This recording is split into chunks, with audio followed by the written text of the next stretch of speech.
திருவடி வணக்கம். ஆனா சரியாரு திருவடி வணக்கம் ஐயா. சிவாய நம. திருச்சிற்றம்பலம். எல்லாரும் மைக்கு கொஞ்சம் ஆஃப் பண்ணிக்கிங்க. லோகனையாமா மைக் ஆஃப் பண்ணிக்கிங்க. சரிம்மா. திருச்சிற்றம்பலம். சிவாய நம. சிவாய நம. சாயா அன்பினை நாடுதோறும் தழைப்பவர் தாயே ஆகிய வளர்த்தனை போற்றி. தென்னாடுடைய சிவனையை போற்றி. எந்நாட்டவர்க்கும் இறைவா போற்றி. காவாய் கனகத்திரளையை போற்றி. கைலை மலையானையை போற்றி போற்றி. அருள்மிகு உண்ணாமலை சமேத அண்ணாமலையார் திருவடிகள் போற்றி போற்றி. திருத்தணி முருகப்பெருமான் மலரடிகள் போற்றி போற்றி. அருள்மிகு சிவகாமி அம்பாள் சமேத அருள்ஜோதி நாதனே திருவடிகள் போற்றி. அனைத்து அடியார்களுக்கும் திருவடி வணக்கம். குருவே சரணம். குருவே சரணம்.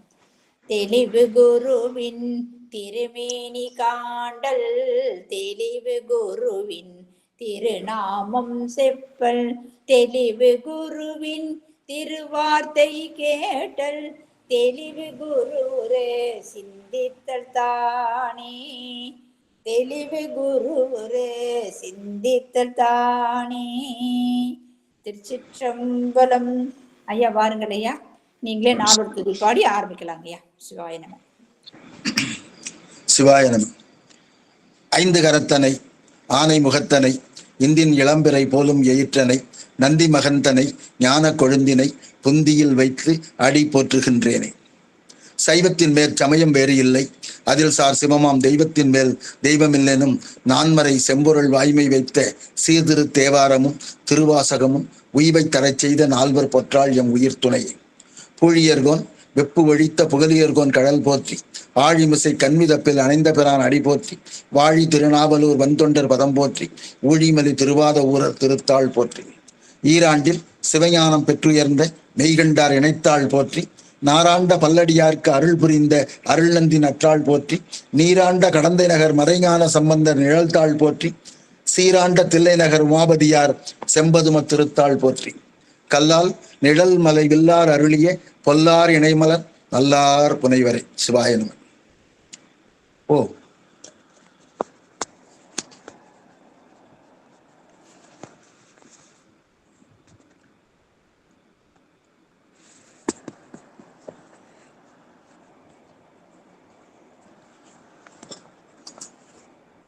இப்ப சரியா இருக்கா?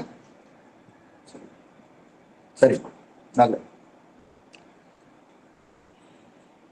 எல்லாம் வல்ல எம்பெருமானினுடைய பொன்னார் திருவடிகளை என்னுடைய மனம் மொழி மெய்களினாலே வணங்கி மகிழ்கிறேன். இன்று 21வது அமர்வு திருவருட்பயன் என்கிற நூலை சிந்தித்துக் கொண்டிருக்கிறோம். இந்த நிகழ்ச்சியை அற்புதமாக ஏற்பாடு செய்திருக்கிற ஈசன் குடும்பத்தாருக்கும் அதனுடைய நிர்வாக பொறுப்பிலே இருக்கக்கூடிய பிரேமாம்மையார் அவர்களுக்கும், இதனை பதிவு செய்து யூடியூபிலே ஏற்றி கொண்டிருக்கிற சாருமதி அம்மையார் அவர்களுக்கும், இதற்கு அடிநாதமாக விளங்கி கொண்டிருக்கிற வேலுண்டு வினையில்லை குழுமம் மற்றும் திருவாசக சிந்தனையினுடைய நிர்வாகி ஆனந்த ஐயா அவர்களுக்கும் என்னுடைய மனமார்ந்த வாழ்த்துக்களையும் வணக்கத்தையும் தெரிவித்துக் கொள்கிறேன்.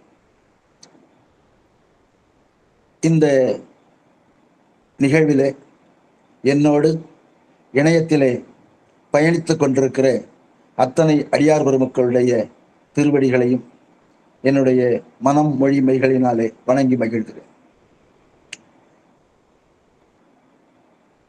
இன்றைய வகுப்பிலே நாம் 7வது அதிகாரம் உயிர் விளக்கம் என்பதை தொடங்க இருக்கிறோம்.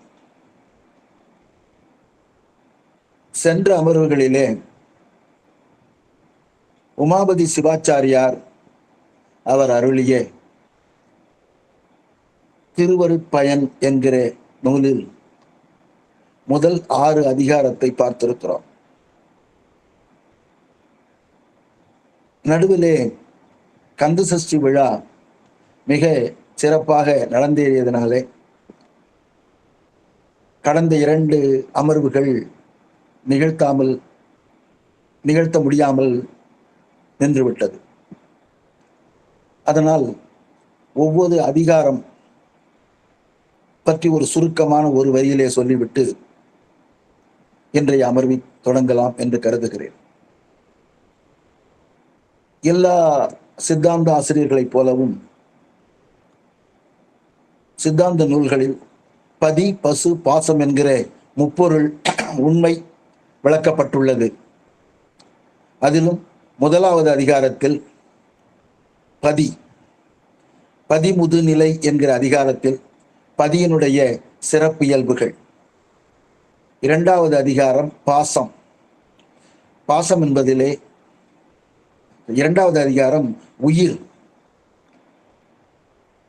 அந்த உயிர் அவை நிலை.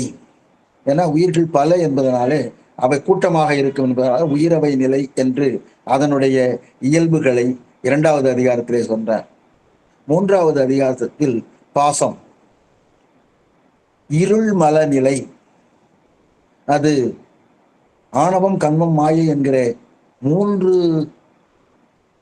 மலங்களை சொன்னாலும் கூட 8 குறள்களிலே அவர் ஆணவ மலத்தை சொல்லி 9, 10 ஆகியவற்றில் கண்மம், மாயை ஆகியவற்றினுடைய இயல்புகளை சொல்லியிருந்தார்.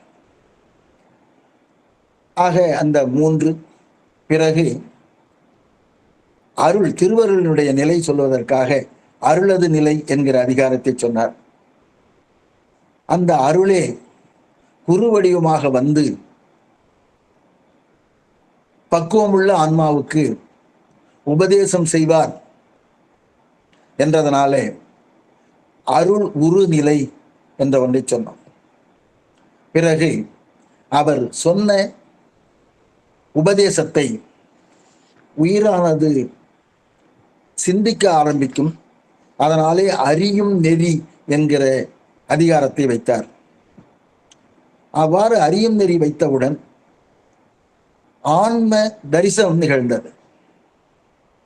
ஆன்மா யார் என்று அதற்கு தெரிந்தது. நான் யார் என்கிற கேள்வி இந்த கரணங்கள் இல்லை என்பதை பார்த்தோம். ஆனால் இதை சிந்திக்க தொடங்கியவுடன் அடுத்த அதிகாரமான உயிர் விளக்கம் என்பதை பற்றி இன்றைய அமர்விலே நாம் சிந்திக்க இருக்கிறோம். அவத்தைகள் என்ற ஒரு 5 நிலைகளை சென்ற வகுப்பிலே சொல்லி இருந்தோம். அந்த 5 அவத்தை நிலைகளையும் பொதுவாக மேலோட்டமாக பார்ப்போம். நாம் இப்பொழுது இருக்கிற நிலைக்கு நனவு நிலை அல்லது சாத்திர நிலை என்று பெயர். அப்ப உயிரானது நமது நெற்றி பொட்டு என்ற இடத்திலே இருக்கும். அடுத்தது கனவு நிலை. அது வடமொழியிலே சொப்பனம் என்று சொல்லப்படுகிறது. மூன்றாவதான நிலை உறக்க நிலை. அது சுழுத்தி என்று சொல்லப்படுகிறது. 4வது நிலை பேருறக்க நிலை. அதற்கு துரியம் என்றும், 5வது நிலை உயிர் படக்கம். இதற்கு துரியாதீதம் என்றும் சொல்லும். இதற்கு 5 அவத்தைகள் என்று பெயர். ஒவ்வொரு அவத்தையிலும் எந்தெந்த கருவிகள் செயல்படுகின்றன, எந்த கருவிகள் செயல்படாது இருக்கின்றன என்பதை நாம் கடந்த அமர்விலே நன்கு ஆழமாக சிந்தித்தோம். அவ்வாறு சிந்திக்கிற பொழுது சாக்கிர நிலையில் நாம் இருக்கும் பொழுது அதே நிலையில் இருக்க முடிவதில்லை. காரணம், இந்த உறுப்புகளினால் பலன் பெறக்கூடிய ஆன்மாவுக்கு ஓய்வு தேவைப்படுவதனாலே அதே சிறிது நேரத்தில் உறக்க நிலைக்கு சென்றுவிடும் அல்லது கனவு நிலைக்கு சென்றுவிடும். இப்படி செல்வதால நாம் எல்லாரும் சாக்கிர நிலையிலேயே அல்லது நனவு நிலையிலேயும் இருப்பது இல்லை, எப்போதும் இருக்க முடிவதில்லை. ஆக இதுவரை சொன்ன 5ம் கீழாவத்தைகள். கீழ் நோக்கி ஆன்மா செல்வதனாலே, உயிர் செல்வதனாலே இதை கீழாவத்தைகள் என்று 5 என்று சொன்னோம். மேலாவத்தைகள் 5, மத்தியாவத்தைகள் 5, பிறகு கேவலம், சுத்தம், நம்ம இப்ப இருக்கிற சகலம் என்ற 3. ஆக மொத்தத்தில் 18 அவத்தைகள் என்பதை பார்த்தோம். ஆக சாக்கர நிலையில் இருந்தாலும் கூட நாம் அவ்வப்பொழுது உறக்க நிலைக்கும் நனவு நிலைக்கும் போய் வருகிறோம். சில நேரத்துல சாக்கர நிலையில இருக்கிறோம், ஆனா நாம சிலவற்றை மறந்து விடுகிறோம், மறப்பு ஏற்படுகிறது. சிறிது நேரம் கழித்து அது நினைவுக்கு வருகிறது. எனவே மறப்பும் நினைப்பும் நமக்கு மாறி மாறி வருவதனாலே நாம் சாக்கர நிலையே இல்லாமல் வேறு இடங்கள் வேறு நிலைக்கு சென்று வருகிறோம் என்பதை தெரிந்து கொள்ளலாம். அப்ப நினைப்பு இருக்குது, மறப்பு இருக்கு. ஆனா சித்தாந்த நூல்கள் என்ன சொல்லுதுன்னா, அறியாமையை கேவலம் என்று சொல்கிறது, அறிவு நிலையை சகலம் என்று சொல்கிறது. அப்ப அறியாமையே கேவலம் அப்படின்னா, கேவலம்னா தனித்து இருக்கிறதுன்னு அர்த்தம். அதே அறியாமையும் அறிவு நிலையும் கேவலம் சகலம் என்று சொல்கிறோம். அப்ப உயிரானது நாள்தோறும் இடைவிடாது மறப்புக்கு போய் திரும்பி நினைப்புக்கு வந்து மாறி மாறி செயல்படுகிறது. சரி, இப்படி சொல்லுவோம். அப்ப கேவலத்தை என்ன பண்றாங்க, இரவு என்று சொல்கிறார்கள், சகலத்தை பகல் என்று சொல்கிறார்கள். அப்ப உலகத்துல இரவும் பகலும் எவ்வாறு மாறி மாறி வருகிறதோ அதுபோல இந்த உயிருக்கு கேவல நிலையும் சகல நிலையும் மாறி மாறி வருகின்றன. அப்படி மாறி மாறி ஏன் வருது அப்படின்னு கேட்டா, நம்மளுடைய கருவிகள் சில இயங்காம போயிடும். அந்த மாதிரி இயங்காததுனால தான் இந்த மாதிரி வருகிறது. ஆக நாம் ஐம்பொறி முதலாகிய புலன்கள்ல ஈடுபட்டு உயிரானது அவற்றில் அழுந்தி இருப்பதனால புலன் உணர்வில் மயங்கி நிற்கிறது. எனவே இந்த உயிரானது தன் இயல்பை அறியாமல் இருக்கிறது, தனக்கு தலைவனாக இருக்கக்கூடிய பெருமானையும் அறியாமல் இருக்கிறது. எனவே இதற்கெல்லாம் தடையாக இருப்பது நமக்கு இருக்கிற ஐம்புலன் உணர்வு.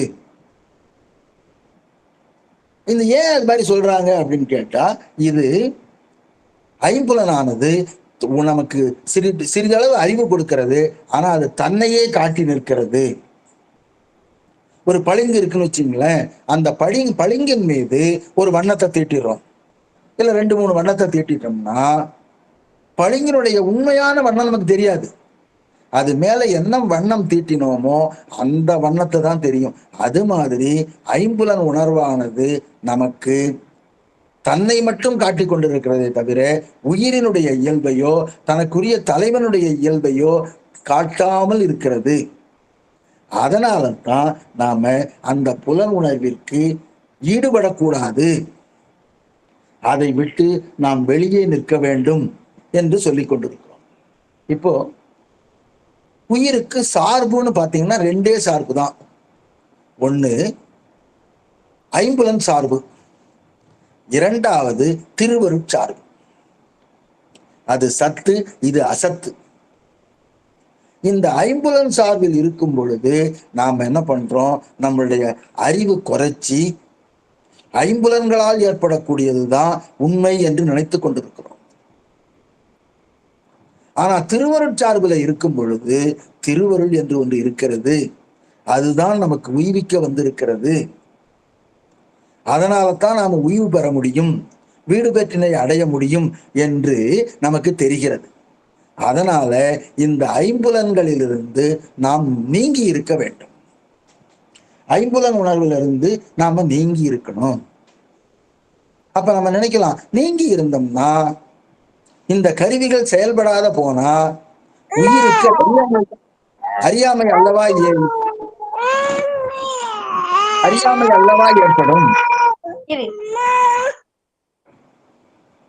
அறியாமை அல்லவா ஏற்படும். அப்ப எப்படி இத கருவிகளை விட்டு நீங்கினா நமக்கு எவ்வாறு அறிவு உண்டாகும் சொல்றீங்க அப்படின்னு நம்ம நினைக்கலாம். ஆக்சுவலா இந்த கருவிகள் சோர்ந்து போய் செயல்படாம இருந்தா தான் அறியாமை வரும். ஆனா கருவிகள் இயங்கிக் கொண்டிருந்து நாம அதை விட்டு நீங்கி இருந்தால், அறிவால் நீங்கி இருந்தால் புலன்கள் செயல்படும், 5 பொறிகளும் செயல்படும். ஆனால் நாம் இது நம்மை விட்டு வேறானவை என்று அதன் வழி இயங்காமல் இருந்தால் அதுதான் அதை விட்டு நீங்குதல்னு பேரு. அப்ப திருவருள் நம்மை சேரும். ஆக திருவருளோடு நாம் சேர்ந்து இருக்க முடியும். அப்படி சேர்ந்து இருந்தோம்னா, அப்ப அது நான் முன்னாடி சொல்லியிருக்கேன், கருவிகள் தானா செயல்படாம இருந்தா நமக்கு அறியாமை வரும். அப்பதான் இந்த மயக்கம் வர்றது, ஒவ்வொரு நிலையா கீழே போயிட்டு இருக்கிறது. ஆனா அறியாமை வராது. இதுல இது திருவருள் சார்பு இருக்கிற பொழுது திருவருளுடைய தன்மை தெரியும். அதுதான் இதுல சொல்றாங்க. அடுத்ததான், இந்த உயிரானது வியாபக பொருள். இதனுடைய அறிவுங்கிறது வியாபகமானது, எங்கேயும் உள்ளது. ஆனா இந்த 5 புலன்கள் என்ன பண்ணுது, நம்மை கட்டுப்படுத்தி வச்சிருந்து நமக்கு சிற்றறிவை மட்டும்தான் ஏற்படுத்தி தருது. திருவருள் சார்போடு இருக்கும் பொழுது திருவருளும் வியாபக பொருள், அதுக்கு வியாபக அறிவு. எனவே அது விளக்கக்கூடிய அறிவானது நமக்கும் உள்ளது.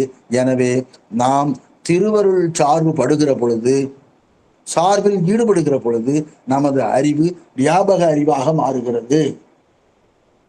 அப்ப திருவருள் சார்பில் நாம் சார்ந்து இருக்கும் பொழுது நமக்கு ஏற்படக்கூடிய அறிவு வியாபகமாக இருக்கு, எல்லா இடத்துலையும் இருக்கு. அதனாலதான் அந்த மாதிரி திருவருளிலே இருக்கிற இடத்தை இரவு பகல் அற்ற இடம் என்று சொல்கிறார்கள். அப்ப இரவு பகல் அற்ற இடம் என்றால் என்ன அப்படின்னு கேட்டா, இரவுனா நம்ம அறியாமைன்னு பார்த்தோம். நாம திருவருட் சார்புல இருக்கும் பொழுது, திருவருட் பேரொளியில இருக்கும் பொழுது அறியாமை என்கிற இருளுக்கு அங்க வேலையே இல்லை. அப்ப திருவருளின் முன்னர் அறியாமை என்கிற இருள் இருக்காது. எனவே இது இரவு அற்ற இடம் ஆகிறது. சரி, இப்போ நமக்கு அறிவை தருவதற்காக 5 புலன்கள் இருந்தது. அந்த 5 புலன்களும் சிற்றறிவுடையனவாக இருந்தன. சிற்றறிவுடைய இது நமக்கு மிக சிறிய அளவிலான அறிவை தந்தது. ஒரு சின்ன விளக்கு மாதிரி, ஒரு அகல் விளக்கு ஏற்றி வச்ச மாதிரி. அப்ப நாம் திருவருட் சார்புக்கு இப்ப போயிட்டோம். அது பேரொளி. அந்த பேரொளி முன்னால் ஒரு அகல் விளக்கு எரிந்தாலும் ஒண்ணுதான், எரியலனாலும் ஒண்ணுதான். எனவே அது பகல் அற்ற இடம். முதல்ல சொன்னது இரவு அற்ற இடம்னு சொன்னேன். அங்க திருவருட் சார்புல இருக்கிற பொழுது அறியாமைக்கு வேலையே கிடையாது. அதனால அது இரவு அற்ற இடம். 5 புலன்கள் இப்போ சிறிதளவு வெளிச்சத்தை தந்தது, அது இருக்கு. ஆனா நாம் திருவருட் சார்புங்கிற பேரொளியில இருக்கும் பொழுது, எப்படி சூரிய ஒளி முன் சிறிய சிறிய மின்மினியோ அல்லது சிறிய அகல் விளக்கோ ஒன்றுமில்லாமல் பயன்படாது இருப்பதை போல இது பகல் அற்ற இடமாக மாறுகிறது. எனவேதான் சாத்திர நூல்கள் எல்லாம் திருவருளானது இரவு பகல் அற்ற இடம். நாம நினைக்கலாம், அப்ப இரவு இல்லைன்னா பகல் இருந்துதானே ஆகணும், இல்ல பகல் இல்லைன்னா இரவு இருந்துதானே ஆகணும். இந்த இரண்டும் இல்லாமல் எப்படி ஒரு இடம் இருக்கும்னு நம்ம நினைக்கலாம். அதுதான் திருவருட் சார்பு என்கிற பேரொளியில இரவும் இல்லை பகலும் இல்லை. சரி, அப்ப திருவருளை சேர்தல் என்றால் என்ன? எனக்கு ஒரு நண்பர் இருக்கிறார், அவர் நான் பார்க்க போகணும் அப்படின்னா நான் என்ன பண்ணுவேன், அருகில் இருந்தா கொஞ்சம் தூரம் நடந்து போவோம், அல்லது கொஞ்சம் தூரமா இருந்தாருன்னா ஒரு வாகனத்தை பிடிச்சு அல்லது ஒரு பேருந்தை பிடிச்சு அவரை போய் பார்ப்பேன். ஆக கால்நடையாகவோ அல்லது ஒரு சிறிதளவு தூரம் பயணப்பட்டோ அவரை போய் பார்ப்போம். ஆனா இது என்னுடைய உடம்பின் செயல். இந்த திருவருள் இருக்கு பாருங்க, வேற இடத்துல இல்லை, நம்ம உயிருக்கு உயிரா இருக்கு. அப்ப ஏன் போகணும்? அப்ப அந்த திருவருளை சேர்தல் என்றால் என்ன அப்படின்னு கேட்டா, நாம் திருவருளை அறிவினால் அறிந்து கொள்ளுதல் தான் திருவருளை சேர்தல் என்று பொருள். அப்ப நாம எங்கேயும் தூரமா போக வேண்டிய அவசியம் இல்லை, நம்மகிட்டே இருக்கு. ஆனா அதை தெரிந்து கொள்ளாமல் இருக்கிறோம். அந்த திருவருளை சேர்தல் என்பது நாம் அறிவால் அறிந்து கொள்ளுதல். சரி, நம்ம அறிஞ்சுக்கிறோம். எப்படி அறியறது? அதுல 3 விதம் சொல்லுகிறார்கள். ஒண்ணு, பொதுவாக அறிதல். இந்த மாதிரி திருவருள் ஒண்ணு இருக்கு, அந்த வகுப்புல சொன்னாங்க, அப்படி ஒரு ஆக நமக்கு எது செய்தாலும் திருவருள் நம்ம சொல்லிட்டு இருக்கிறோம் அப்படின்னு தெரிஞ்சுக்கிறது பொதுவாக அறிதல். அடுத்தது ஐய நிலையில் அறிதல். ஐயம்னா சந்தேகம். ஞானாசிரியர் உபதேசம் செஞ்சிட்டாரு, அப்ப நமக்கு திருவருளை பற்றிய ஒரு குறிப்பு தெரிகிறது. ஆனா இது என்ன பண்ணும், இந்த கருவிகளை வேறாக கொஞ்ச நேரம் அறியும் உயிரானது. பிறகு திருவருள் நம்மளதுதான் அப்படின்னு நினைக்கும். கொஞ்ச நேரம் கழிச்சு பாத்தீங்கன்னா திருவருளை வேற நினைச்சிட்டு இந்த கருவிகளை நம்மதுன்னு நினைக்கும். இதான் ஐய நிலை. அதுவும் இதுவும் மாறி மாறி இருக்கும். உலகியல்ல கொஞ்ச நேரம் இருக்கும், திருவருள்ல கொஞ்ச நேரம் இருக்கும். அந்த மாதிரி நிலையில இருந்தா அதுக்கு சந்தேகத்தில் அறிந்து கொள்ளுதல் ஐய நிலை அறிவு. இப்ப ஊஞ்சல்ல ஒருத்தர் ஊஞ்சல் பலகையில உட்கார்ந்து இருக்கிறார். அந்த ஊஞ்சல் கட்டப்பட்டிருக்கிற கயிறானது ஒரு 2 பிரி அருந்துகிச்சு, இன்னும் ஒரு பிரி அருகல. அப்ப அது காத்துல இருக்குன்னு சொல்ல முடியாது, தரையில விழுந்துரும்னு சொல்ல முடியாது. அந்த மாதிரி நிலையில் இருக்கிறது தான் ஐய நிலையில் அறிதல். அவங்க என்ன பண்ணுவாங்க, திருவருள் நிலையில கொஞ்ச நேரம் இருப்பாங்க, கொஞ்ச நேரம் உலகியல் நிலையில இருப்பாங்க. இதுதான் ஐய நிலை. இப்ப நாம இருக்கோம்னு வச்சுக்கோங்களேன், நாம இந்த மாதிரி ஒரு வகுப்புலையோ அல்லது ஒரு திருக்கோயில்களுக்கு செல்லும் பொழுதோ திருவருள்ல நினைப்போம். ஆனா கொஞ்ச நேரம் கழிச்சு வீட்டுக்கு வந்த உடனே நம்ம ரெகுலரா என்ன பண்ணுவோம், உலகியல் சார்புல இருப்போம். இப்படி அதுவும் இதுவும் மாறி மாறி வர்றதைத்தான் நம்ம ஐய நிலையில் அறிதல்னு சொல்றோம். ஐய நிலையில நம்ம அறிஞ்சுக்கிறோம். இத ஆன்ம அதாவது ஆன்ம தரிசனம்னு சொல்றோம். நம்ம ஆன்மாவுக்கு தரிசனம். காரணம் என்னன்னு கேட்டா, இது மலம் முழுதும் நீங்காத நிலை, ஐய நிலை. இத நாம இப்படி சொல்றோம். அடுத்தது இன்னொரு உணர்வு இருக்கு, அதுக்கு பேர் தெளிவுணர்வுன்னு பேரு.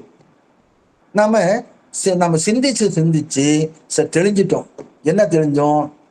இந்த பொருட்சார்பு வேண்டாம், இந்த உயிர் சார்பு வேணாம்,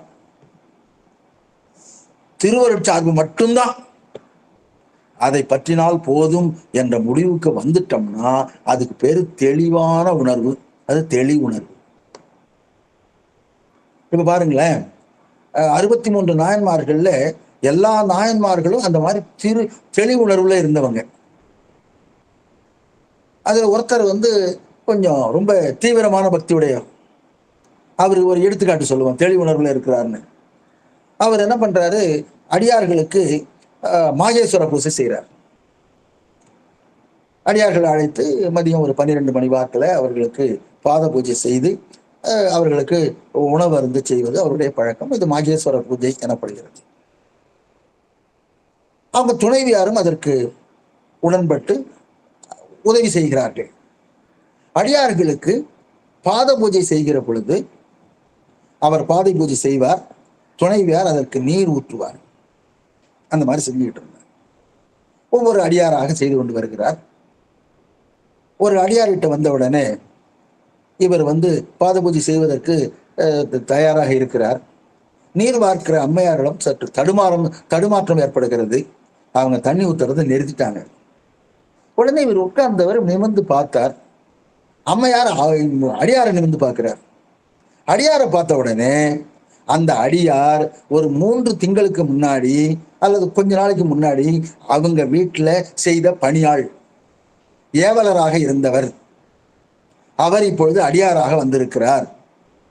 உடனே இவங்களுக்கு நாம தண்ணீர் ஊத்தணுமா, பாத பூஜை பண்ணணுமா அப்படின்னு ஒரு சிறிய சஞ்சலம் அந்த அம்மையாருடைய மனசுல ஏற்பட்டதை அந்த அடியார் உணர்ந்து கொண்டார். ஆனா அவர் எப்படின்னா, அவர் அடியார், யாரா இருந்தாலும் இருக்கட்டும், திருநீர் பூசி இருக்கிறார், ருத்ராட்சம் அணிந்திருக்கிறார், அவர் அடியார். ஆக எந்த விதமான குழப்பமும் இல்லாம அதை நீர்வார்க்க வேண்டியது அவருடைய கடமைன்னு நிமிர்ந்து பார்த்தவர் அந்த சொம்ப கையில வாங்கிக்கிட்டு அந்த 2 கைகளையும் வெட்டிட்டார். இந்த மன ஓட்டம் இருப்பது இயல்பு தானே, இதெல்லாம் சிந்திப்பாங்க தானே அப்படின்னு அவர் நினைக்கல.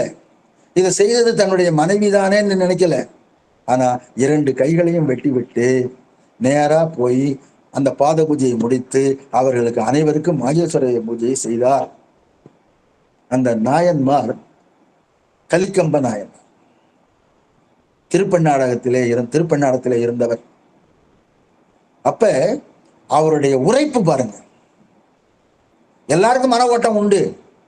நாம நினைக்கலாம், ஒரு அடியாரை பார்த்த உடனே இவர் உண்மையான அடியாரா இல்ல பொய்யான அடியாரா அப்படின்னு சிந்திக்க ஆரம்பிச்சிருவோம். ஆனா அவர் உருவத்தை பார்த்த உடனே இவர் முன்னர் நம் வீட்டில பணி செய்தவராச்சே, அவருக்கு பாத பூஜை பண்ணணுமா அப்படின்னு அந்த அம்மா எண்ணுனது இயல்பு. ஆனா இவர் தெளிந்த நிலையிலே இருப்பதனால, அதனால்தான் அந்த தெளிவு நிலை அப்படின்னு சொல்றோம். அப்ப அவர்கள் மலங்கள் நீக்க பெற்றவர்.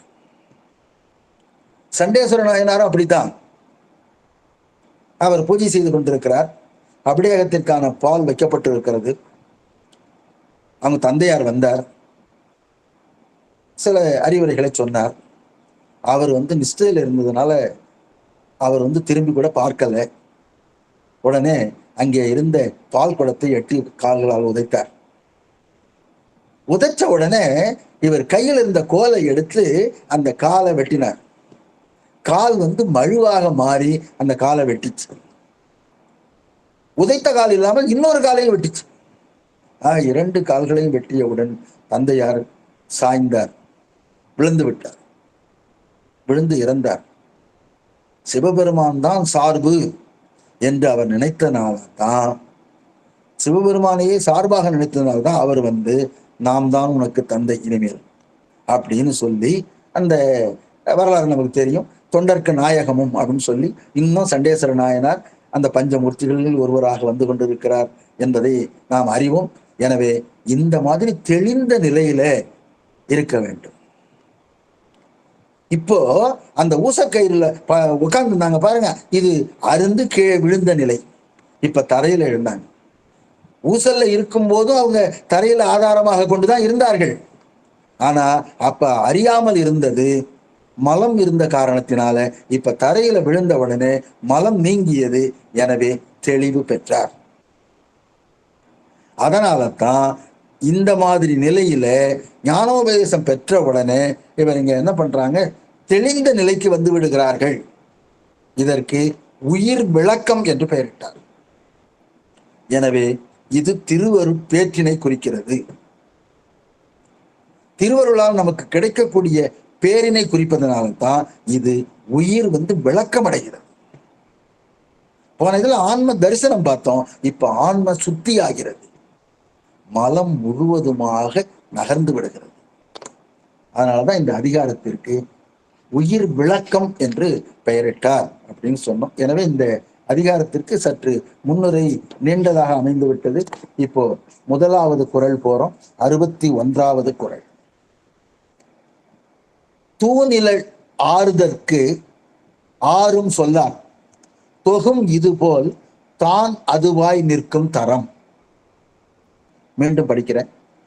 தூநிழல் ஆறுதற்கு ஆறும் சொல்லார், தொகும் இதுபோல் தான் அதுவாய் நிற்கும் தரம். இதுக்கு பொருள் பார்ப்போம். தூநிழல் அப்படின்னா தூய்மையான நிழல், அது பார்த்தாலே தெரியும். ஆறுதற்கு அப்படின்னா அதுல போய் உட்கார்ந்து நாம களைப்பை நீக்கிக் கொள்வதற்கு அல்லது ஓய்வு எடுத்துக் கொள்வதற்கு. ஆரும் சொல்லார், யாரும் சொல்ல மாட்டாங்க. இதுபோல் தான் அதுவாய் நிற்கும் தரம். இந்த உயிரானது மெய்ப்பொருளை உணர்ந்து அதனோடு ஒன்றி அதுவாய் அதுக்குள்ள அடங்கி இருக்கும். இப்போ ஒருத்தர் வெயில்ல அலைஞ்சு திரிஞ்சு வர்றார். அவருக்கு நிழல்னா என்னன்னு தெரியும். அவரிடம் யாரும் அது அங்க ஒரு ஆலமரம் இருக்கு, அது கீழே நிழல் இருக்கு, அங்க போய் ஓய்வு எடுங்க அப்படின்னு யாரும் சொல்ல மாட்டாங்க. அதான் ஆறும் சொல்லார். சரி, அப்படி சொல்லல, இவரா என்ன பண்ணணும், நேரா அங்க போகணும். ஏன்னா அந்த வெயிலினுடைய களைப்பு அவரிடம் இருக்கு. எங்க நிழல் வரும்னு தேடுவார். அங்க ஒரு நிழலை கண்ட உடனே யாரும் சொல்லாமலேயே அந்த நிழல்ல போய் அவர் ஓய்வு எடுப்பார். இது என்னது ரொம்ப பெரிய அதிசயமா இருக்கு. நிச்சயமா களைப்பு அடைஞ்சவங்க நிழல்ல போய் ஓய்வு எடுக்க போறாங்க. ஆம், இந்த வெயிலினுடைய கொடுமையை வெயில்ல அலைஞ்சு திரிஞ்சவங்க தான் அதை உணர்வார்கள். இப்ப வெயிலே வெயிலினுடைய அருமை தெரியாம இருக்கிறாங்கன்னு வச்சுங்களேன். நம்ம பிறவிங்கிறது ஒரு வெயில், வெப்பம்.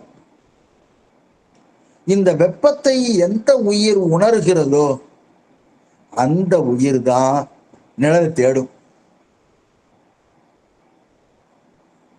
அவர்கள் பிறவி வெப்பத்தை உணர்ந்தவர்கள் ஆனால் பக்குவமுடைய ஆன்மான்னு அர்த்தம்.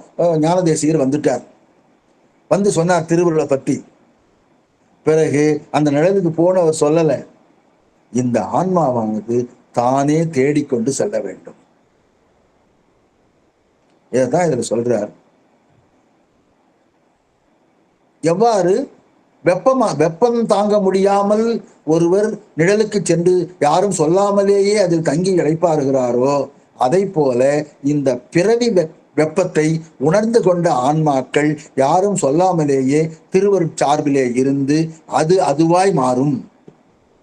நம்ம திருவருள் சார்பில் சேர்ந்த உடனே நாமளும் திருவருள் மாறவே ஆயிடும். அதைத்தான் இந்த குறள் சொல்லுகிறது. அதனாலதான் இறைவனுடைய திருவடி நிழல் என்று சொல்வார். அப்ப திருவடி நிழல் அப்படின்னா நம்ம எல்லாரும் அது மாதிரி நினைக்கிறோமா? எல்லாரும் திருவடி நிழலுக்கு போறாங்களான்னு கேட்டா, பிறவி வெப்பத்தை உணர்ந்தவர்கள் தான் போவாங்க, மற்றவர்கள் போக மாட்டாங்க.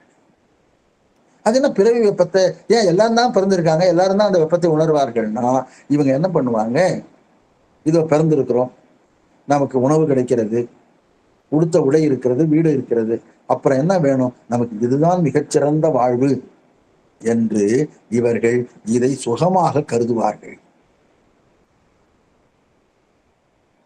பழமொழி சொல்லுவாங்கல்ல, சோறு கண்ட இடம் சொர்க்கம்னு சொல்லுவாங்க. ஒரு இடத்துல சாப்பாடு கிடைச்ச உடனே சொர்க்கம் என்று அதை நினைச்சுக்கிடுவாங்க.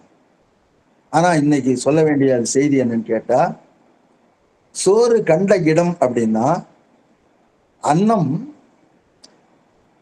நாளைக்கு அன்னாபிஷேகம் நடக்க இருக்கிறது. சிவபெருமானுக்கு அன்னம் முழுவதையும் அப்படியே மூடி இருப்பார், அன்னத்தால் அபிஷேகம் நடக்கும். ஒவ்வொரு சோற்றிலும் பெருமான் இருக்கிறார், ஒவ்வொரு சோற்று பெருக்கையிலும் பெருமான் இருக்கிறார். ஆக பார்க்கும் இடமெல்லாம் அவரையே நாம் நினைத்து பார்த்தோமே ஆனால் அது சோறு கண்ட இடம் எல்லாம் சொர்க்கம். அதுதான் இப்ப நாம என்ன பண்ணிட்டாங்க, சோறு எங்க கிடைக்குதோ அங்க சொர்க்கமா இருந்துருவாங்கன்னு. அப்படி இல்லை. ஆக நாம் நாளைக்கு அதை நினைவுபடுத்தணும். நாளைக்கு ஐப்பசியினுடைய பௌர்ணமி என்பதனால எல்லா சிவாலயங்களிலும் அன்னாபிஷேகம், பெருமானை அன்னத்தால். ஏன்னா நம்ம உடம்பு அன்னமய கோஷம் தானே, அன்னத்தால் அமைந்தது தானே. அதனால் நம்ம இறைவனையும் அப்படி நாம அதை அபிஷேகம் செய்து பார்க்கிறோம். பிறகு சாதாரண அபிஷேகம் நடந்து மற்ற இதெல்லாம் செய்வாங்க, திரும்ப தீபாராதனை பார்க்கலாம். ஆக அந்த அன்னாபிஷேகத்தை பரிசீலனம் செய்தோமே ஆனால் நமக்கு மறுபிறவி இல்லை என்பது ஒரு உண்மை.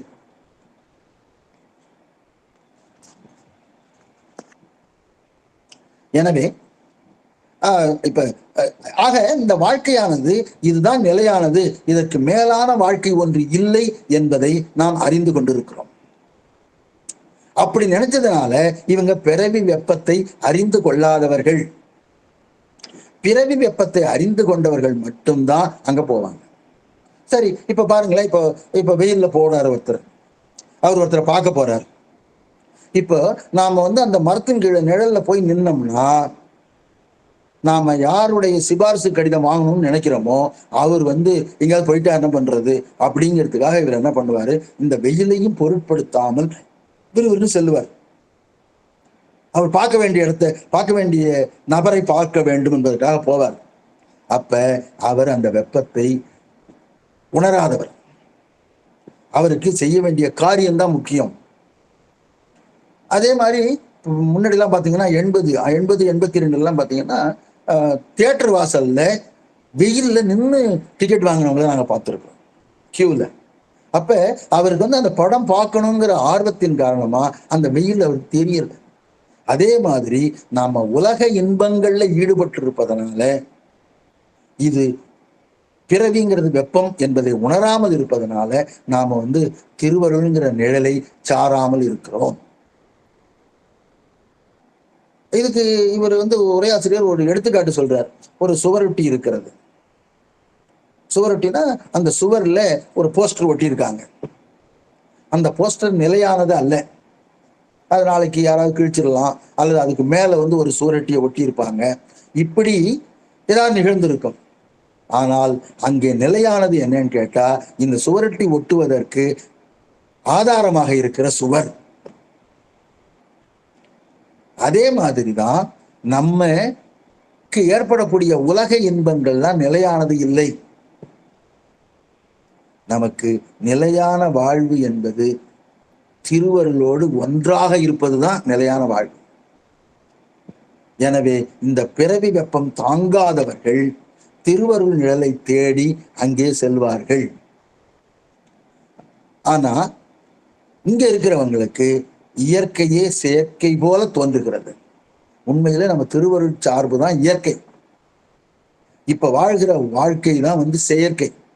ஆனா நம்ம பழக்க தோஷத்தின் காரணமாக மனம் இதிலே ஈடுபட்டு இருப்பதனால இந்த 5 பொறிகளும் தான் அப்படின்னு நமக்கு சிற்றறிவை ஏற்படுத்துவதனால, ஒரு மயக்க நிலையை ஏற்படுத்துவதனால நாம என்ன பண்றோம், இதுதான் உண்மையான வாழ்வுன்னு நினைச்சுக்கிட்டு இருக்கிறோம்.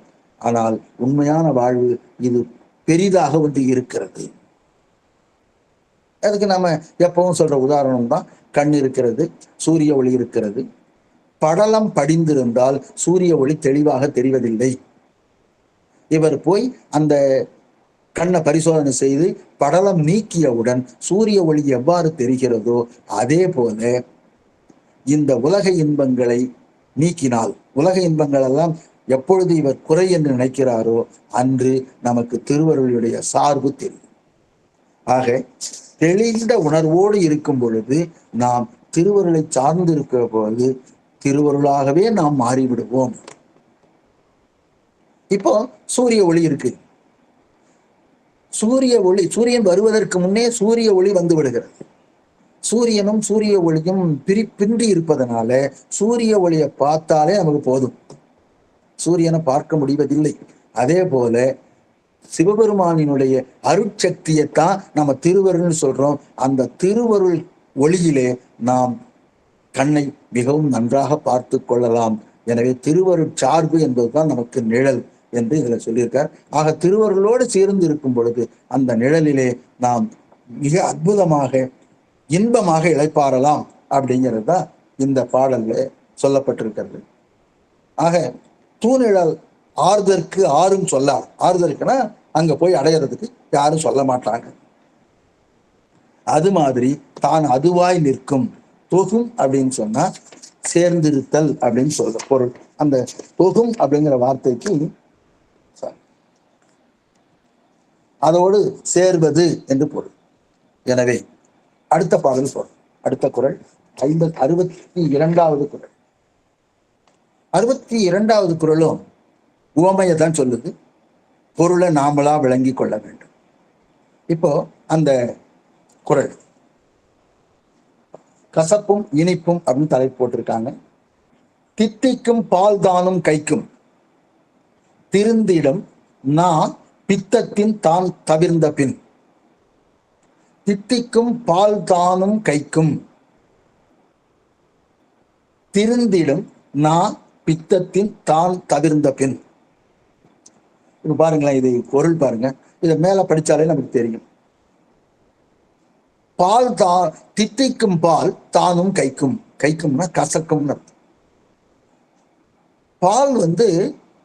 தித்திக்கிற தன்மை உடையது. இயல்பான சுவை பாலுக்கு தித்திக்கிறது.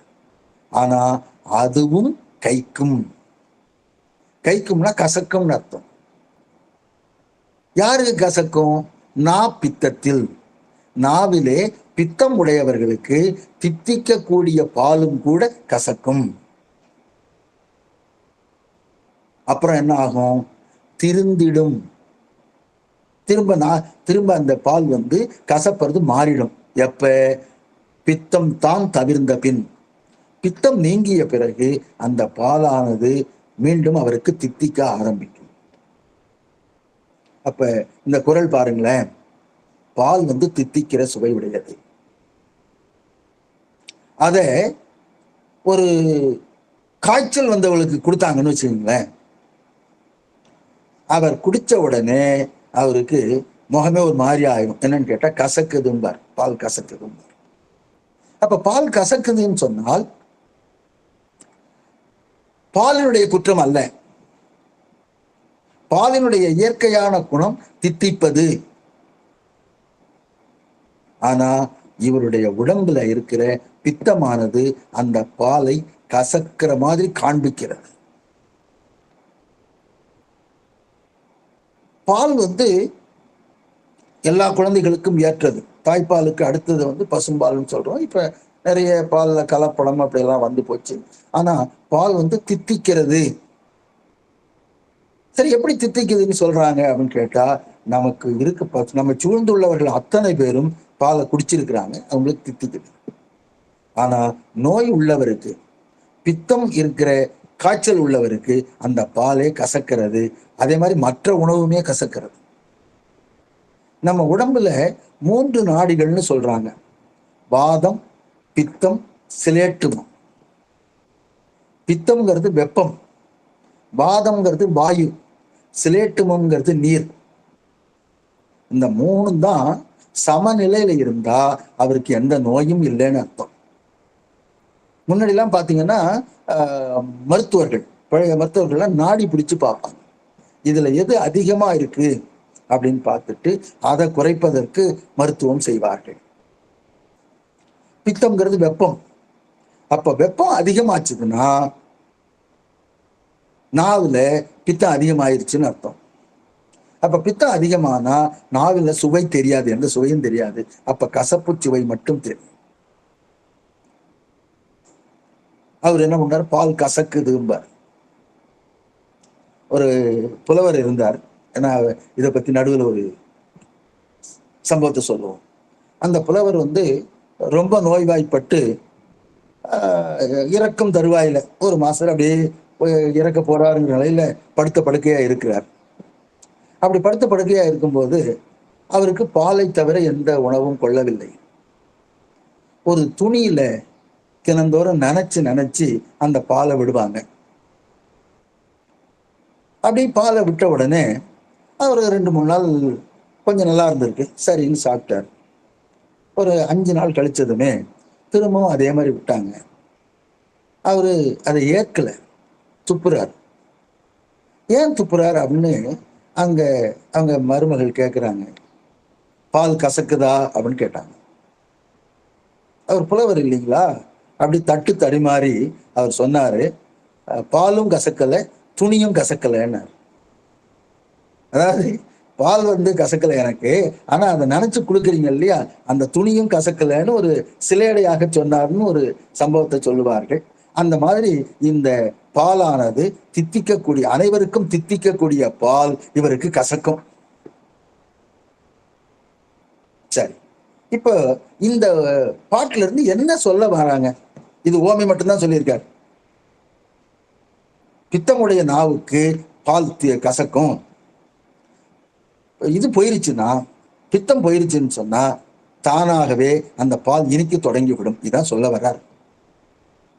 இப்ப உலக வாழ்க்கையில நமக்கு பித்தம் இருக்குது, ஆணவ மலச்சார்பு இருக்கு. ஆணவ மலச்சார்பு இருக்கிறதுனால இந்த உலக வாழ்க்கை நமக்கு இனிப்பா இருக்கு, நல்லா இருக்கு. திருவருட் சார்பு கசப்பா இருக்கு. அது என்ன திருவருட்சார்பு? நமக்கு தெரியாதா? இதோ உலகத்துல நம்ம பிறந்திருக்கிறோம், அனுபவிச்சுட்டு நான் பாட்டுக்கு போ, அனுபவி ராஜா அனுபவின்னு சொல்லிட்டு போயிட்டே இருக்கோமே, அதை விட்டுட்டு எப்படி நம்ம இப்படி இருக்கிறது அப்படின்னு இருக்காங்க. இந்த உலக இன்பங்கள் முழுவதும் இவருக்கு இனிப்பா இருக்கு, திருவருட்சார்பு கசப்பா இருக்கு. ஏன் கசப்பா இருக்கு? நமக்கு ஆணவ மலம் இருக்கிறது. அப்ப திருவருட்சார்பு நாம கசப்புன்னு சொல்றோம், அப்புறம் எப்படி இனிக்குன்னு சொல்றாங்க அப்படின்னு கேட்டா, நமக்கு முன்னோர்கள் இருக்காங்க இல்லையா, சித்தாந்தம் பயின்றவர்கள், பக்தி நிலையில் ஈடுபட்டவர்கள், இவர்கள்லாம் திருவருட்பு சார்பு இனிக்கிறது என்று சொல்லுகிறார்கள். அதனாலதான் அந்த திருவாசகத்துல கூட பூவினில் தேன் உண்ணாதே, நினைந்தோறும் காண்தோறும் பேசும் தோறும் அனைத்து எலும்பு உள்நெக ஆனந்த தேன் சொரியும் குனிப்புடையானுக்கே சென்றூதாய் கோத்தும் மீனு மாணிக்கவாசகர் சொல்லுவார்கள் இல்லையா, அந்த மாதிரி திருவருட்சார்பு இனிக்கிறது எனக்கு முன்னோர்கள் சொல்லி கொடுத்துருக்காங்க. பக்திமான்களும் நாயன்மார்களும் அவர்களுடைய வாழ்க்கையில நான் திருவருட்சார்பை பெற்று இனிப்போடு இருக்கிறோம் சொல்லியிருக்காங்க. எனவே நாமளும் அந்த இனிப்பு நிலைக்கு போகணும். நமக்கு இருக்கிற பித்தம் இருக்கு. நமக்கு என்ன பித்தம்? ஆணவ மலம்ங்கிற பித்தம் இருக்கு. அந்த ஆணவ மல சார்பு நீங்கினால் திருவருள்ங்கிறது நமக்கு தித்திக்கும். அது வரைக்கும் நம்ம திரோதான சக்தி இருக்கு பாருங்க, அது என்ன பண்ணுது? திருவருளை மறைச்சிட்டு இதை காட்டுது, உலக இன்பங்களை காட்டுது. அப்ப உலக இன்பங்களை நாம தித்திக்குதுன்னு நினைச்சுக்கிட்டு இருக்கிறோம். ஆனா உண்மையா கசப்பானது இதுதான். இதைத்தான் நாம ஞானாசிரியர் மூலமாக உணர்ந்து கொள்கிறோம். இந்த வாழ்க்கை தான் கசப்பானது, திருவருட்சார்பு இனிப்பானது என்பதை தெரிந்து கொள்ள வேண்டும். ஆக இந்த பித்தம் நீங்கிச்சுதுன்னா, இந்த ஆன்மாவுக்கு பக்குவம் ஏற்பட்டதுன்னா, தித்திக்கக்கூடிய பால் உண்மையிலேயே தித்திக்கும். அப்படி இல்லை, பித்தம் இருந்ததுன்னா, ஆணவமல சார்பு இருந்ததுன்னா, இந்த பால் எப்பொழுதும் கைக்கும். கைக்கும்னா கசக்கும்னு அர்த்தம். இதைத்தான் நம்ம இந்த பாட்டுல சொல்ற. ஆக தித்திக்கும் பால் தானும் கைக்கும் திருந்திடும் நான் பித்தத்தின் தான் தவிர்ந்த பின் அப்படின்னு சொல்லு. இவர் அதுக்கு ஒரு எடுத்துக்காட்டு என்ன சொல்றாருன்னு கேட்டா, ஒரு அறை இருக்கு, அந்த அறையில ரொம்ப நாளா பூட்டி இருக்கு, உள்ள என்ன இருக்குன்னு தெரியாது. திறந்து பார்க்குறோம், ஒரு சின்ன டார்ச் எடுத்துட்டு உள்ள பார்க்குறோம். உள்ள பார்த்தீங்கன்னா சுற்றிலும் அழகழகான ஓவியங்கள் வரையப்பட்டிருக்கு. அப்ப நாம இருட்டில் இருக்கிற மாதிரி நம்ம உலக வாழ்க்கையில இருக்கிறோம். ஆணவ மாலம் சூழ்ந்த ஒரு இருட்டறையில நாம சிந்தை இருக்கிறது. இந்த சிந்தைக்கு சிறிய அளவு ஒளி ஊற்றினால், ஞானாசிரியனுடைய உபதேசத்தின் காரணமாக இந்த சுற்றிலும் இருக்கிற ஓவியங்கள் தெளிவாக தெரிவது போல, உண்டு உடுத்து இன்புற்றிருப்பது மட்டும் நமது வாழ்க்கையினுடைய நோக்கம் இல்லை. இறைவனை சார்ந்து இன்புற்றி இருப்பதுதான் வாழ்க்கையினுடைய குறிக்கோள் என்று நாம் அறிந்து கொள்ளலாம். அப்ப மலம் நீங்கிய தூய ஆன்மாக்களுக்கு இந்த உண்மை நன்றாக விளங்கும். அதைத்தான் சொன்னாரு, பித்தம் நீங்கின உடனே திருந்திடும், நான் திருந்திடும். அப்ப எந்த காலத்திலும் எப்பொழுதும் நமக்கு துணையாக இருப்பது இறைவனுடைய திருவருள் தான். அதை பற்றி கொண்டோமே ஆனால் நமக்கு துன்பமே இல்லை, என்னாலும் இன்பம்தான். அதனால்தான் அவர் சொல்றாரு, அன்போடு அழுவோர்க்கு அமுதங்கள் காண்க ஐயாரன் அடித்தளமே அப்படின்னு ஒரு திருவையாற்று பதிகத்துல சொல்றார். ஆக நம்ம திருவையாற்றிலே இருக்கக்கூடிய ஐயாரப்பனுடைய அடித்தளமானது யார் ஒருவர் அன்போடு அழுகிறார்களோ அவர்களுக்கு அமுதம் போன்றவன் சொல்றார். இது அடுத்தது 63வது குறள். காண்பான் ஒளி இருளில் காட்டிடவும் தான் கண்ட வீண் பாவம் என்னாய் விடும். 63வது குறள் போடுங்கம்மா.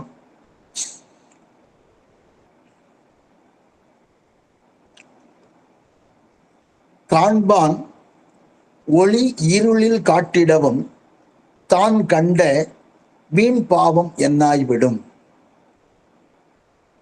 இதுல பாத்தீங்கன்னா, இருளில் காண்பான்.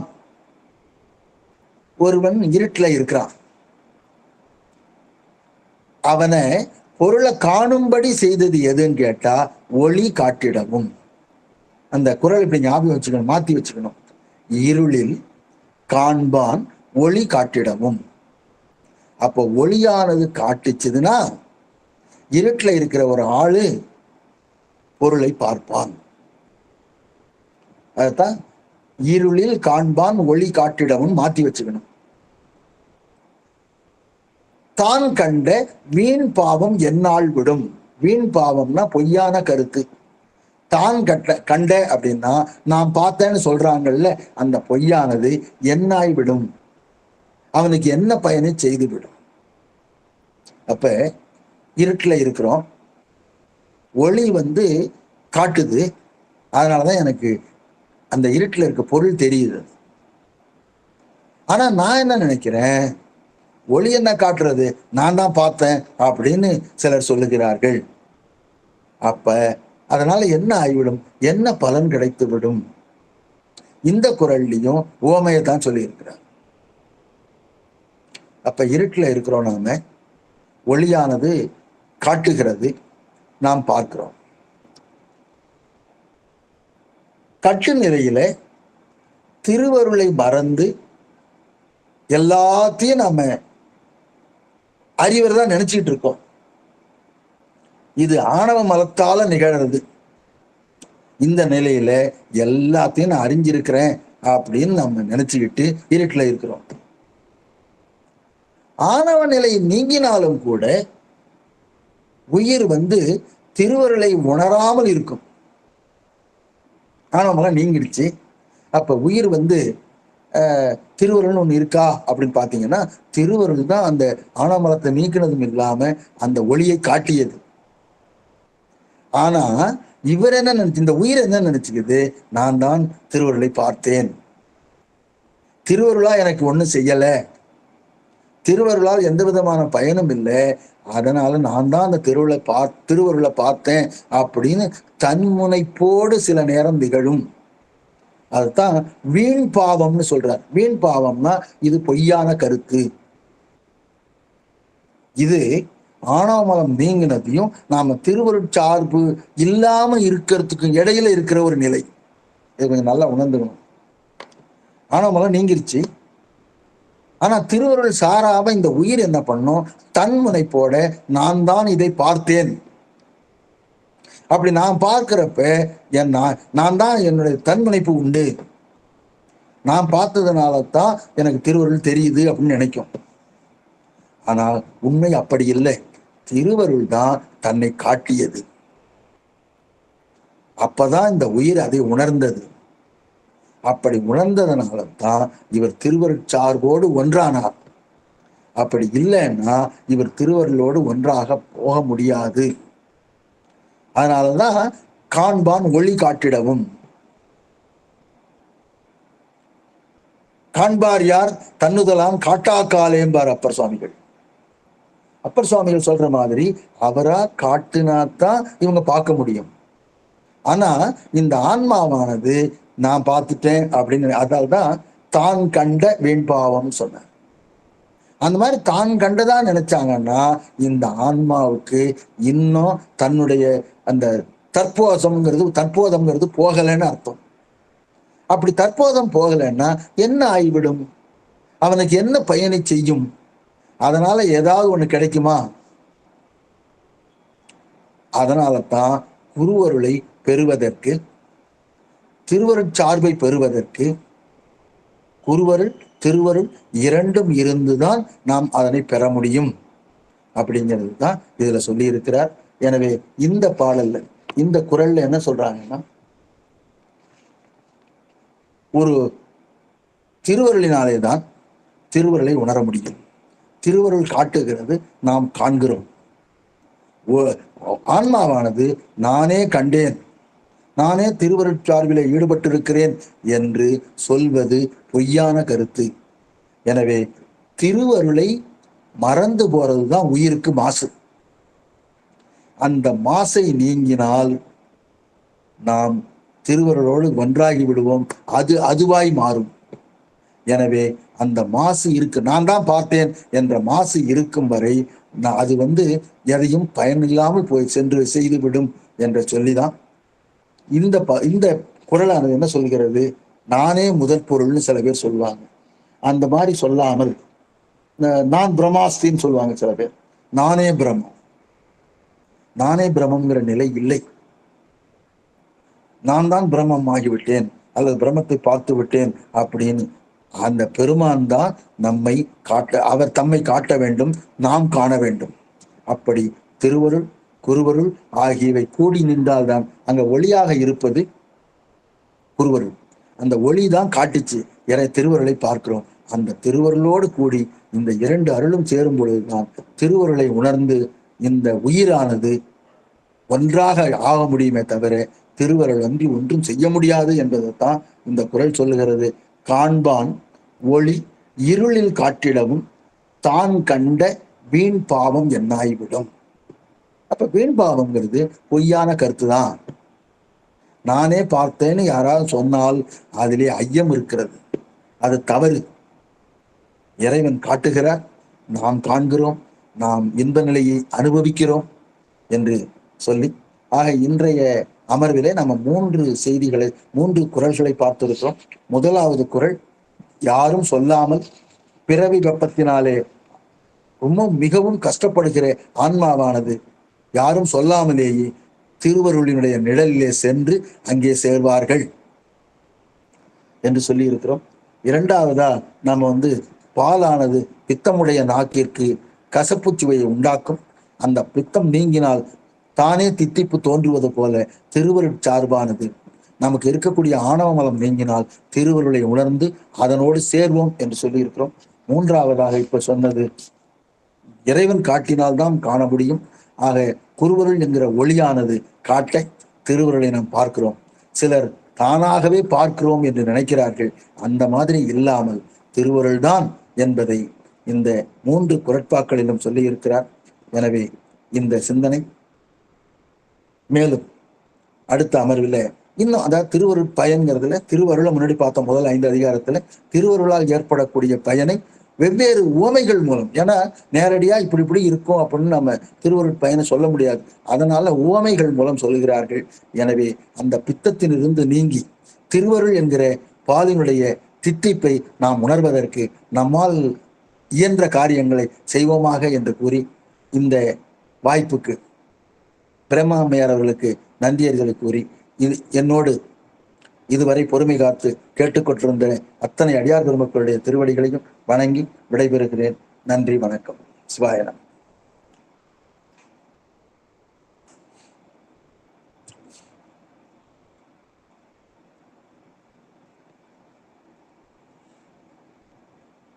சிவாய்.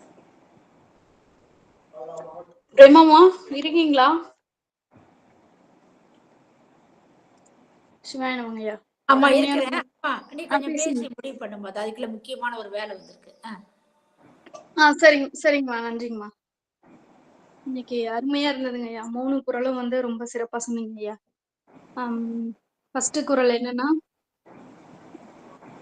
திருவடின்ற நிழல் இருக்கு, அதுக்கு நம் யாரும் சொல்ல மாட்டாங்க போய் அந்த நிழல்ல சேரணும்னு சொல்லி. அந்த பிறவின்றதுதான் வெப்பம். அந்த வெப்பத்திலேயே நம்ம இருந்துட்டு இருக்கோம். அந்த திருவடி நீழல் இருக்குன்னு நம்ம தெரிஞ்சதும் நம்ம போய் நம்ம சாரணும், திருவருளோட நம்ம போய் ஒன்றா இருக்கணும் அப்படின்னு சொல்லி சொன்னீங்க ஐயா. அடுத்தது இந்த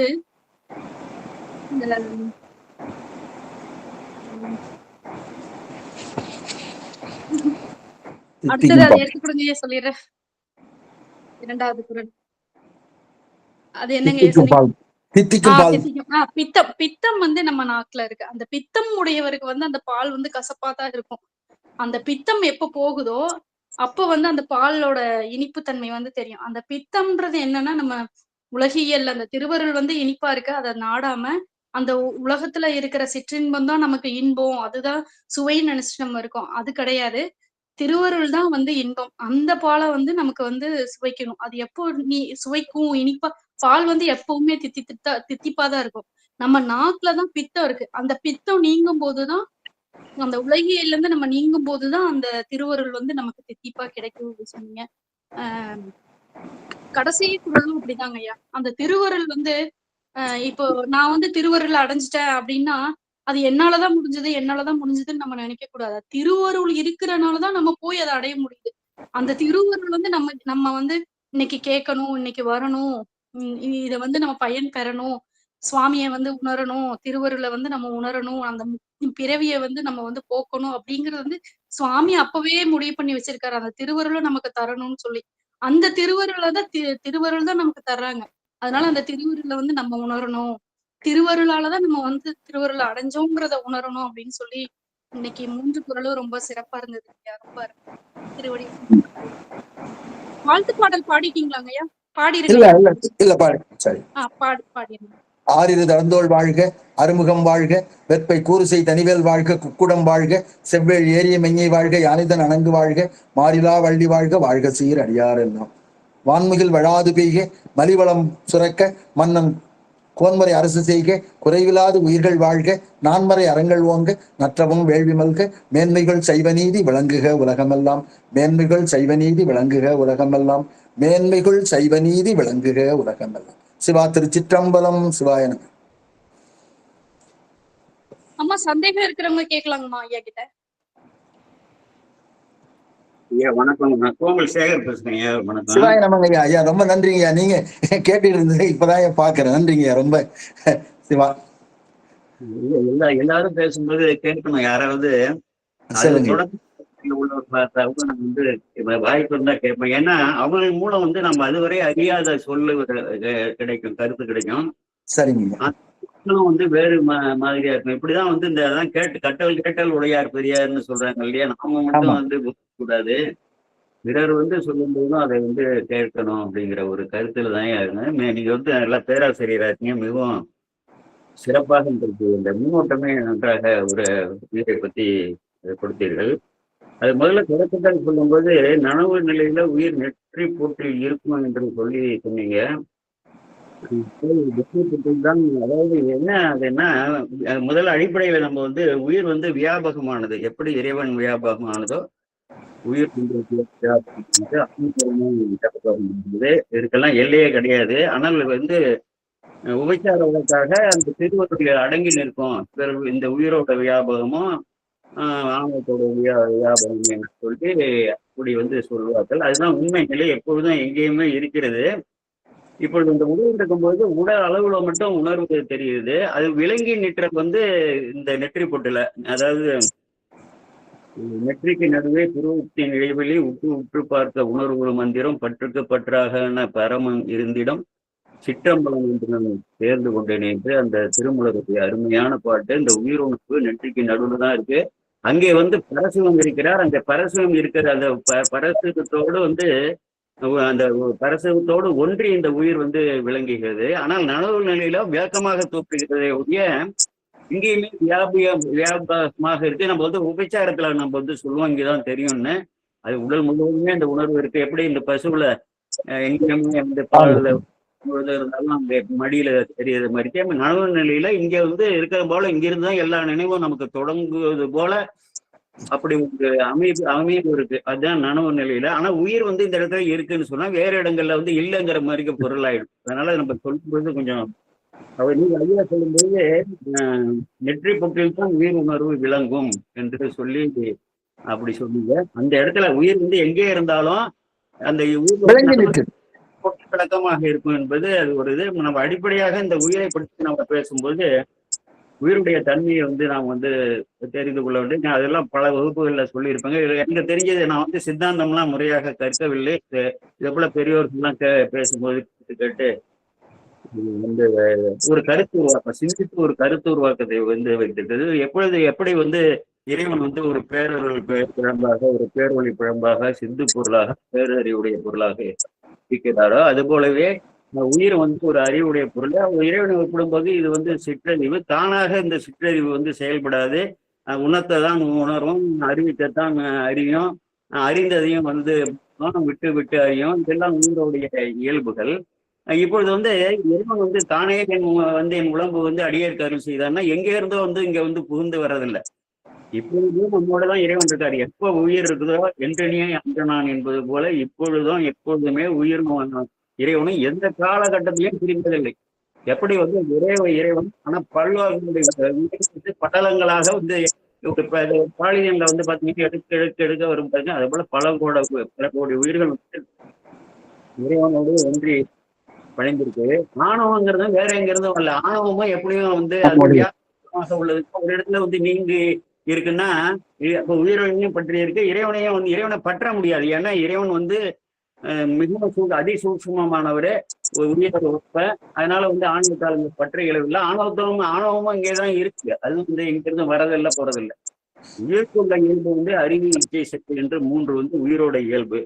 இந்த இறைவனோடைய ஒன்றி இருக்கக்கூடிய இறைவனுடைய அதாவது வந்து பிரிப்பின்றி இருக்கக்கூடிய உயிருக்கு இருக்கக்கூடிய அந்த அறிவு வந்து முற்றிலுமாக ஆணவத்தால் மறைக்கப்பட்டிருக்கிறது. ஒரே ஆணவம் தான். எனக்கு ஒரு ஆணவம், உங்களுக்கு ஒரு ஆணவம், இன்னொருத்தருக்கு ஒண்ணு கிடையாது. ஆனா வெவ்வேறு அந்த உயிரோட தன்மைக்கு தக்கவாறு வெவ்வேறு வகையில வந்து உயிரில் வந்து பேதங்கள் இருக்கு. அதான் விஞ்ஞான கலர், பிரளய கலர், சகலர்னு சொல்றோம். சகலர்லையும் பேதங்கள் இருக்கு. அந்தந்த உயிரினுடைய தன்மைக்கு தக்கவாறு இந்த ஆணவத்தோட மறைப்பு இருக்கும். ஆணவமே வந்து முற்றிலுமாக உயிர் அறிவை மறைச்சோம்னா அறிவு வந்து செயல்படாத போது அந்த இச்சை உயிர் இயல்பான இச்சைக்கு வேலை இல்லை. இச்சைக்கு வேலை இல்லைங்கிறதால அங்க செயலுக்கு வேலை இல்லை. இச்சை இருந்தா தானே செயல் இருக்கும். அப்ப கல்லுக்கு ஒப்ப கிடக்கக்கூடிய இறைவன் அந்த உயிரோடைய நிலையை தான் இறைவன் நமக்கு வந்து இந்த உடலை கொடுத்து காரண சரீரம், கஞ்சிக சரீரம், குண சரீரம், புரியட்ட காயம், அப்புறம் ஸ்தூல சரீரம் கொடுத்து பல பிறவிகளை கொடுத்து பல்வேறு விதமான பிறவிகளை கொடுத்து இப்படியெல்லாம் ஊக்கப்படுத்துறாரு. இது அருமையான குரல். ரொம்ப எளிமையாக தான் சொல்லியிருக்காங்க. எப்படி வந்து நிழல் வந்து இருந்ததுன்னா ஐயா அதை நல்லா சிறப்பா சொன்னாங்க. கடுமையான நம்ம திட்டமிட்டு சிந்தித்து இந்த உயிர் போய் அந்த உடல் போய் அந்த இடத்துல போய் அதை இளைப்பாற போகாது. அதே போலதான் வந்து இறைவனுடைய திருப்பி தானாகவே அதை வந்து உணர்ந்துட்டீங்கன்னா தானாகவே அதுல போய் ஐக்கியமாகும் தெளிவாகும்னு சொல்லி நன்றாக 3 குரலுக்கும் அந்த அம்மாவும் நல்லா அதுக்கு விளக்கம் சொன்னாங்க. இந்த அடிப்படையை நம்ம வந்து எப்பொழுதுமே வந்துடணும். ஏன்னா இறைவனுடைய செயல் இல்லாம நமக்கு எந்த செயலும் இல்லை. இறைவன் தான் நம்மை செலுத்துறான். நமக்கு பாவமும் கிடையாது, புண்ணியமும் கிடையாது. அதான் அவனைக்கான ஆகிய ஏகனாகி இறைவன் பணியின் இருக்க மலமாய் இதனோடு வலிப்பினை அன்றே என்று இந்த ஒரு மலச்சார்பு வந்து ஆணவ மலச்சார்பு நீங்குதல் என்பதை நம்ம வந்து உபச்சார வழக்காக சொல்கிறோமே ஒழிய நீங்குதல் என்று இல்லை.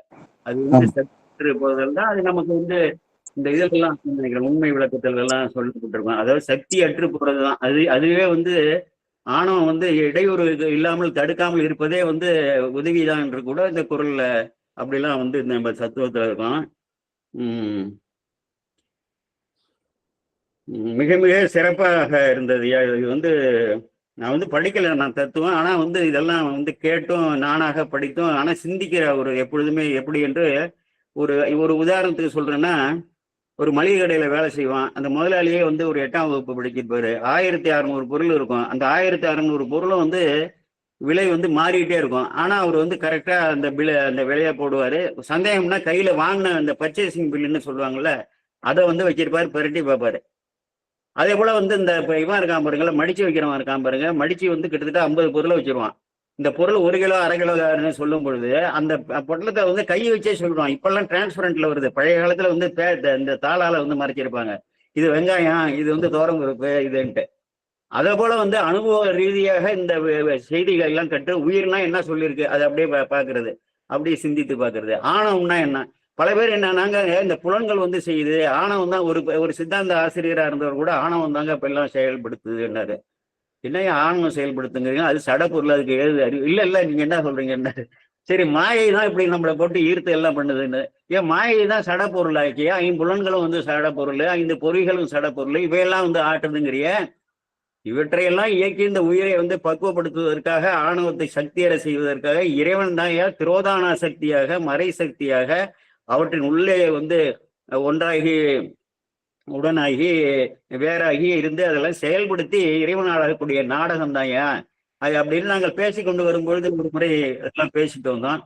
மிக மிக நன்றி ஐயா. நான் வந்து தொடர்ந்து இயன்ற முறை நான் வருகிறேன் ஐயா. மிகவும் சிறப்பாக நீங்கள் எளிமையாக கொண்டு சென்றீர்கள். அதாவது வந்து ரொம்ப ஒரு பேராசிரியர் இதெல்லாம் இல்லாமல் ஒருவருக்கு ஒரு பேசிக்கொள்வது போல இந்த கருத்துக்களை நீங்கள் எளிமையாக விளக்கின்றீர்கள். மேலும் மேலும் இந்த திருவள்ளுவர் பெருகிட்டீங்கன்னா எல்லோருக்கும் வந்து கேட்டு எனக்கு ரொம்ப ஆச்சரியமா இருக்கு. கிட்டத்தட்ட ஒரு 30 பேர் வந்திருக்காங்க. இந்த இந்த இந்த இந்த ஞான வகுப்பை நடத்த வேண்டியது இந்த முதன்மை பணி. அதனாலதான் நான் இதெல்லாம் பார்த்து வந்து ஆச்சரியப்பட்டு வரேன். அதோட இல்லாம ஒரு 35 பேர் பெண்களாக இருக்கிறார்கள். நேற்று கூட நான் சொன்னேன், நினைக்கிறேன், ஒரு ஆணுக்கு வந்து சொல்லிக் கொடுத்தோம்னா அவன் கூட அது போயிடும். யாரோ ஒருத்தர் 2 பேரும் சொல்லிக் கொடுப்பான். ஒரு பெண்